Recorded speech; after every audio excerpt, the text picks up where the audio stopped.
Hey everybody, this is Dawn, aka the Inactive Nanny, coming to you today from Inactive Nanny's World, where love and play are interacting. So today we're gonna do a story time, and I don't think I haven't, as a matter of fact, ever read this book. But it looks really interesting, so I pulled it out of my bookshelf and I thought I would give it a try. But today is really gorgeous here where I live. Like, the weather is really pretty, it's sunny. We've been having a lot of rain, like Wednesday and Friday of this week. It was just horrible. Yeah, I have a hard time saying that word, excuse me, y'all. But it was horrible. But today and tomorrow, today's weather is awesome, and tomorrow is supposed to be really pretty. So I'm really soaking it in while I can. But anyway, we're going to get on with the story. We're reading No English, and the author is Jacqueline. I don't want to pronounce her name wrong. Jacqueline Jules. And the illustrations are by Amy Huntington. Okay, No English.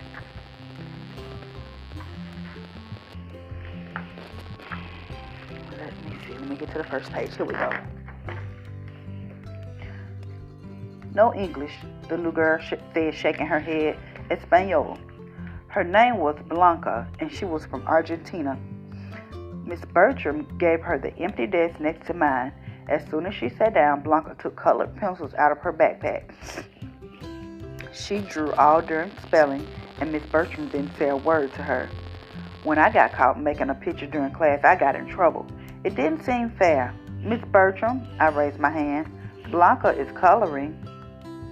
She's not doing the spelling words. Blanca looked up to see everyone staring at her. Then the classroom door opened. A lady walked in. I'm Miss Sanderson, she said. I'll be helping Blanca learn English. Everyone watched Blanca walk to the front of the room. She looked scared, like a little kid lost in a shopping mall. I suddenly felt bad for telling on her. When Blanca left the room, Miss Bertram talked to the class. Can you imagine what it's like to be surrounded by people you don't understand? Lonely, Jessica said. Absolutely, Miss Bertram said. What can we do to make Blanca feel welcome? We could say hola, John said. That's hello in Spanish. Good idea, Miss Bertram agreed. What else? I know, Allison raised her hand. We could learn about Argentina. On the internet, Bobby added. Miss Bertram let Bobby and Allison use the computer before lunch. They found out that January is summertime in Argentina. Weird, said Miss Bertram, corrected. The more we talked about Blanca and her country, the more I wanted to make up for being a tattletale. At recess, I saw Blanca on the edge of the blacktop, jumping rope. Second graders weren't allowed past the third grade fence post. When I got there, Blanca was jumping on a Spanish rhyme. Uno, dos, tres.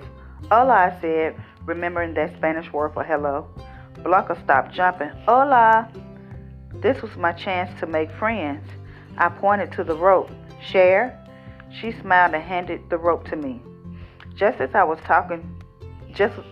taking it, Miss Greavy, the playground teacher, called. Girls, come back here. I didn't want us to get in trouble. Come on, I yelled to Blanca as I ran back, but Blanca didn't understand. With a cry, she ran up beside me and grabbed the jump rope out of my hand. No, she screamed. Blanca thought I was trying to steal her rope. I watched her run across the playground into the school. She was out of trouble with Miss Greavy, but it was the second time in one day that I had hurt Blanca's feelings. It bothered me like a scratchy tag on the back of my neck. How could I make friends with Blanca? She didn't understand when I talked to her. Blanca sat alone at lunch. On the playground, she kept to herself. Sometimes I watched her jump rope, but I didn't go near her. Friday afternoon was library time. I got an idea during checkout. Miss Porter, I asked the librarian, do we have any Spanish books? Yes, she said, handing me a book with nice pictures. This one is in Spanish and English. I found Blanca sitting at the library table all alone. For you, I said, holding out the book. Blanca shook her head as if she was saying no. I opened up the book and pointed to the Spanish word, Espanol. Her eyes lit up. A second later, I was sitting beside her, putting my finger under a Spanish word. She read it to me, then she put her finger under an English word, and I read it out loud. When we left the library, Blanca was carrying the book against her chest, smiling. On Monday morning, Blanca handed me a picture.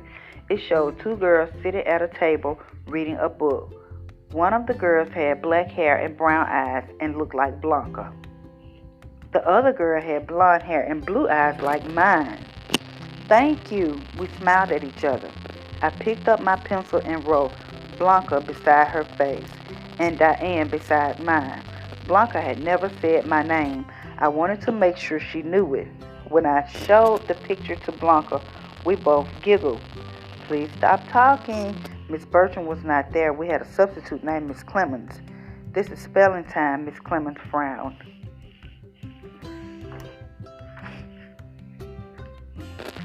Blanca picked up her colored pencils and started a picture of her family. I made a picture of my family.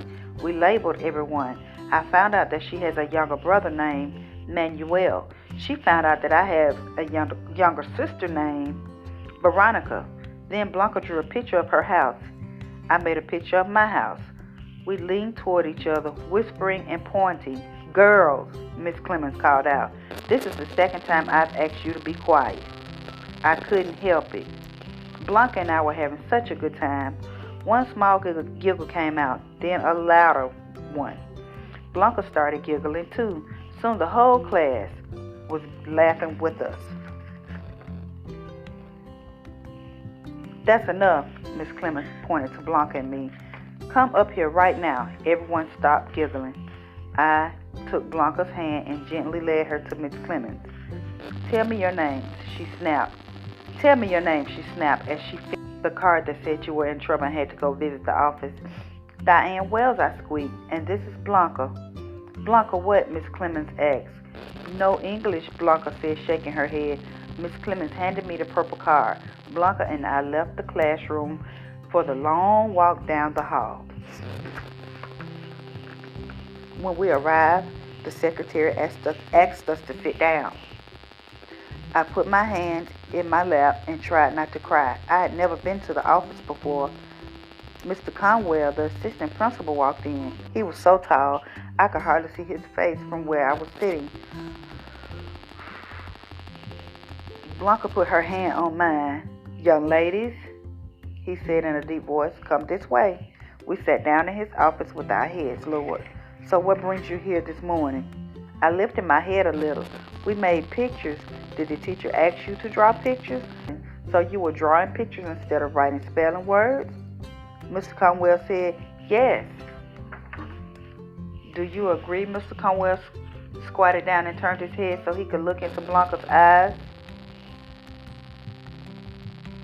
Is that what happened? Blanca shook her head and said, no English. Mr. Conwell rocked back on his heels for a moment. You're Blanca Cruz, the girl from Argentina. Blanca nodded. We talked to each other with pictures, I said. Mr. Conwell smiled. May I see what you drew? The next day, our pictures were hanging on the walls outside the office door. We heard nice things from the students and teachers. Miss Bertram gave us a compliment and a warning. Remember what you promised Mr. Conwell. No more drawing during class time. Lots of days have passed since then. Blanca sits with me and the other second grade girls at lunch. She plays outside with us at recess. Blanca has taught us Spanish jump rope rhymes. She doesn't shake her head and say no English anymore, but she does still count in Spanish. Uno, dos, tres. And we count along with her. And that's the end of the story. This book was really cute. I really like this. It's basically about just someone coming from a different country, a little girl whose family moved her to the United States from a different country, and she came here, didn't know, without any friends, and didn't know how to speak English, and feeling alone. And at the end of the story, she had friends, and she was playing, and her and one of the girls in the class actually found a way to communicate without her knowing English and the other girl knowing Spanish, and they communicated by drawing pictures up, for each other. And I'm sure they, end up, she started helping the girl learn English, and the other girl started helping her learn Spanish. And I'm sure it worked out. Maybe if they did like a little continuation of something of the book, I'm pretty sure that's how it would end up or whatnot. But yeah, that was No English. So I think I got No English from a library sale some years ago. From a local library that had a sale. Sometimes they have a sale like twice a year, where you can go in and fill a big brown bag up with as many books as you can. And I think I only pay like $5 per brown bag, and you can get as many bags of books as you want. You just pay the $5 and put whatever books you want, as many as the bag can hold. So yeah, I think this is one of those books that I got from one of those sales that I went to. So anyway, you guys, it will be all for today, for today's episode. And I will be checking back in with you guys one day next week. Until then, enjoy the rest of your weekend. Be safe. Make sure you listen, like, share, and subscribe to Interactive Nana's World. Until then, this is Donna, a.k.a. signing off from Interactive Nana's World, where love and play are interactive. And I'll talk to you guys later. Bye.